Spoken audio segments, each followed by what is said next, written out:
is Jana. I'll be doing a session on how to negotiate salary here in Germany. I run a consulting company here in Berlin where we do recruit a lot of international talents for corporates and other companies here in Germany. And we do also help international talents in applying for jobs here, mainly people from India, but also from other countries. And there are a lot of questions we get in our daily life and also practical insights from our work with companies, which I would like to share with you, and I hope it will be of help.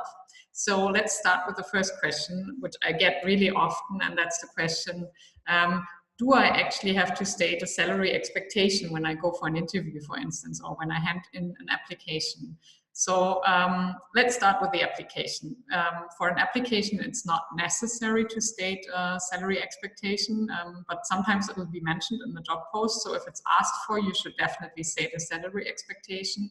And then the latest point when you have to come up with a salary expectation is when you go for an interview. And I have often seen applicants walk into the interview, and then when they are asked for about their salary expectation, they say that, well, I'm not sure, I'm not familiar with the German job market, so just make me a proposal, and then I'm sure we will come up with a good deal.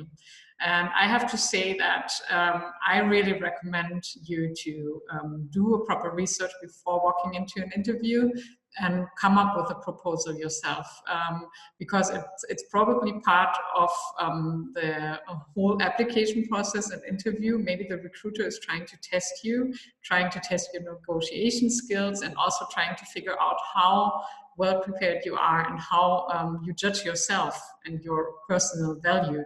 So it makes a much better impression if you show that you are able to do proper research and to judge your own skills properly. So I always recommend to do research on this, and you have to do research on the company anyways before walking into the interview. So while doing that, you can also come up with a salary expectation. And then, of course, the main question will be, how do I come up with a judgment on what an appropriate salary level would be? We have tried to come up with a bit of a guide, which hopefully makes it easier for you. We're keeping it a bit on a higher level today, just a 5-step guide, which will guide you through the process of research. And then in our sessions coming up on our YouTube channel soon, we will also go a bit more into detail on the different steps and where you can find information. Yeah, so our 5 steps we always recommend is, first of all, of course, research statistics. I mean, that's the case no matter which country you apply to.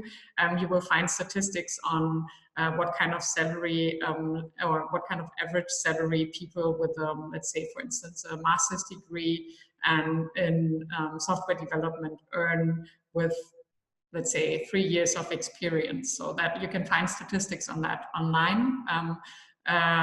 But then, of course, let's say you have to go more into detail. So I know if you look for a salary level with software development, then still in the end, the range of what you're going to earn really depends on your specific programming skills. And there will be skills which are more in need here, which are more of niche skills, where you can expect a higher level salary, and some of them where the salary will be a bit lower. So for that, it makes sense to go more into detail, also figure out what the availability of talent over here is. You might have heard that we have a skill gap here in Germany, especially when it comes to programming skills. For instance, at the moment, we see a lot of companies asking for Ruby skills, but also for other programming skills. So when it comes to such profiles, you can expect a higher salary over here, but it all depends on the availability. And then, of course, and that's also a factor which is often underestimated, you have to check out the cost of living in the city you're applying to. So here, for instance, if you apply for a job in Munich, you will have to ask for a higher salary than if you apply for a job in Berlin or maybe a northern part of Germany, because cost of living in Berlin is lower. But then at the same time, it also depends on the industry you are in.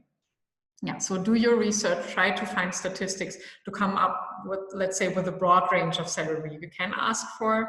Then the next step would be to check out some employer ratings. So we do have Kununu. You can also find a link on the slide I'm showing right now, and Glassdoor. And if you're applying to a bigger company, you'll definitely find information on salary range, maybe from other applicants or employees, and also some insights on what the general structure is like. So for instance, if you apply to a big automotive company here, they will probably be tied to the tariffs negotiated with labor unions, and you can find a lot of details on that. So that will give you an idea of what the salary level could be like. And then, of course, if you have all this information, you already probably have a bit of a bigger picture of what the job market looks like here in Germany. And then the next step is to define what your personal need is. So, for instance, if you currently have a job in India, you might have negotiated your salary level as cost to company, and that's different to Germany, because here we negotiate gross salary. So it's always an important step to, I don't know, you can find out online calculators for that, to transfer what you're earning right now into what it would mean in the German setup. So by this time you will have a rough idea of cost of living, of job standards, or what the job market looks like, and then you can take the salary you have right now, match it with what you will need in Germany, and then type it into a salary calculator, which takes into account this whole complex system of social security, insurance, taxation, and so on. Don't try to calculate this completely on your own, because I have to say, I mean, I'm a professional in this field. I also have employees in my company, and I still have trouble understanding the whole system. So try to get help and use an online calculator. That's very helpful, definitely, as a first step, to have a rough idea, and take into account that you have to calculate gross salary, and maybe take into account bonuses or whatever. So depending on what you've found out on employer rating platforms. Yeah, then also another aspect which a lot of people often forget, you should do some research on visa requirements. Don't expect the company you apply to know about visa regulations, because very often they don't. And I have seen a lot of cases where people have landed a job here, signed a contract, and then they went for a visa application and didn't get a visa because the income their contract was stating was not sufficient to get a blue card. So this information can easily be found online. You can go to Make It in Germany or some other websites. I think at the moment, the minimum income you have to have for a blue card is a bit more than 56,000 euros a year. But we are not stating the exact number here because it's changing. Also, there's a new law starting from next year. So just check it online before you come up with your final decision on what you would like to earn. And then last but not least, because I know it's a very complex process, ask a friend in Germany for help. Especially because our system here is so complex, and there's a lot of information you can only find in German. So if you know someone, it's definitely good to ask.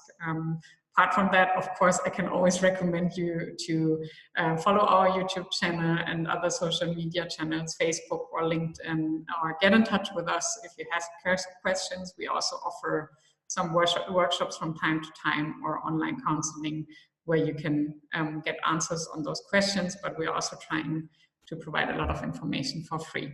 So if you know someone here, get help. That will make it much easier, and you will have a profound understanding of salary then.